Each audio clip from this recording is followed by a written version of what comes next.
Grassroots efforts continue across the board in an effort to stop this madness. Dorothy Johnson Spite is founder and executive director of Mothers in Charge.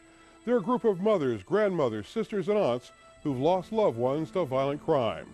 We caught up with Johnson Spite at the showing of a documentary that Mothers in Charge commissioned to help get the word out. Called Mothers in Charge, Stop the Violence, a message to the youth. You scared for real when you first come in here. You scared. I mean, your heart is pumping. You doing big time. It's not like, it's not months, it's years. It's not no little 3, 4 months. It's 5, 10 years. That's what it is. When you 17, you don't want to be here.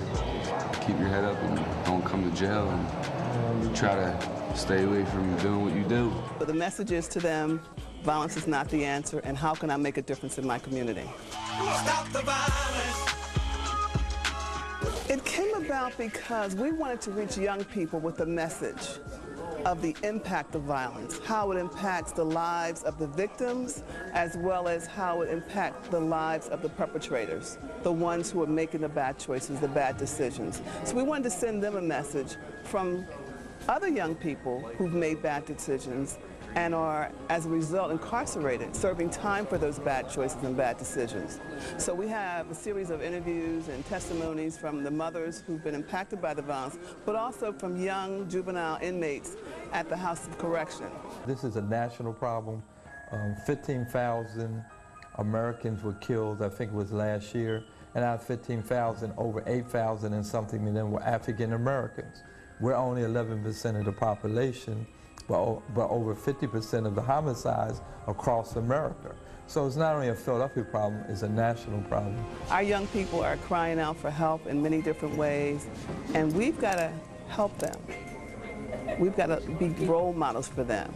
We've got to find a way to get involved to make a difference, whether you're a PhD, or whether you're just Joe Blow on the block. Any and everyone can make a difference, even if it's just working and mentoring a young person who doesn't have direction in his life, doesn't have a strong support system at home. Just by reaching out to that young person, we can change this thing. We can turn this thing around. And by the way, Mothers in Charge is celebrating their 6th anniversary, and they'll be honored by Philadelphia City Council next week. Also next month, Mothers in Charge will unveil Faces of Courage, a book dedicated to their children and women who've lost loved ones to violence. All of the profits from the sales of this book will go towards Mothers in Charge and their many initiatives and grief support services.